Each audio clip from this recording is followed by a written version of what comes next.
KXTC Podcast.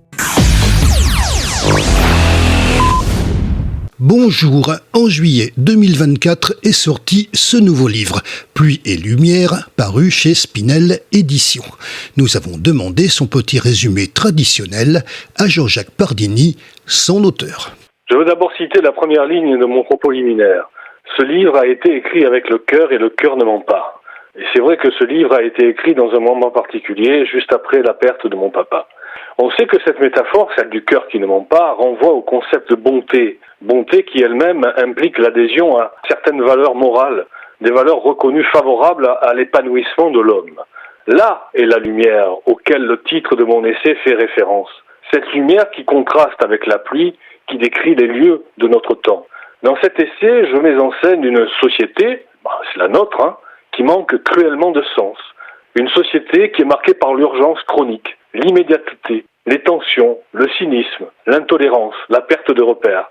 Une société aussi qui peine, par ses insuffisances, à résoudre une conflictualité irréductible qui se nourrit elle-même, qui ne sait pas comment affronter les dangers qui la menacent, au premier rang desquels, évidemment, ceux causés par le réchauffement climatique.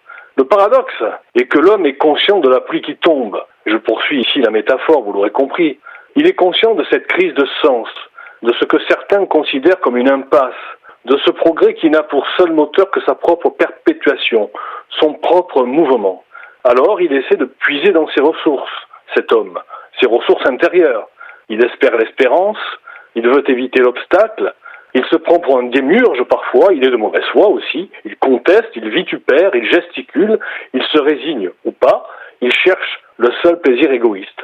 Et pendant qu'il se livre à cette lutte désespérante, ou qu'il fait preuve d'individualisme, la pluie tombe et elle continue de tomber. Mais, attention, cet essai, au-delà de ce constat un peu sombre qu'il présente, se veut résolument optimiste. C'est la lumière. S'il n'apporte pas de solution clé en main, il veut cependant incarner la lumière, donc que j'évoquais plus tôt. Une lumière qui peut être perçue par qui veut bien se donner la peine d'adhérer à certaines valeurs propices à une vie vertueuse. La possibilité de bonheur, la contemplation de la beauté de la nature, la recherche de la quiétude, l'harmonie dans le changement de récit, la protection des biens communs et des générations futures, l'empathie qui réenchante le monde, le chant cathédral, là aussi c'est une image, le temps long qui évoque les grandes œuvres, l'héroïsme politique, le mariage du savoir et du pouvoir, le besoin de sacrer et l'amour pour l'incarner, l'humilité, source d'amour et d'intelligence, sans compter un nouveau rapport à la religion, autant de passions joyeuses, comme dirait Spinoza, dont j'ai souhaité assumer le caractère irénique. C'est donc dans cet essai une philosophie concrète que je me suis efforcé de proposer au lecteur, pas des concepts obscurs que je serais en peine de concevoir. Bien que juriste de formation, et on verra que le droit ne manque pas dans mon essai, je me suis efforcé de m'abreuver aux sources des grands philosophes et de ceux qui aujourd'hui recherchent une forme d'apaisement dans leurs réflexions. C'est la raison pour laquelle mon livre rapporte des citations d'auteurs dont on devine qu'elles ne sont qu'une étape dans le processus lent du raisonnement humain.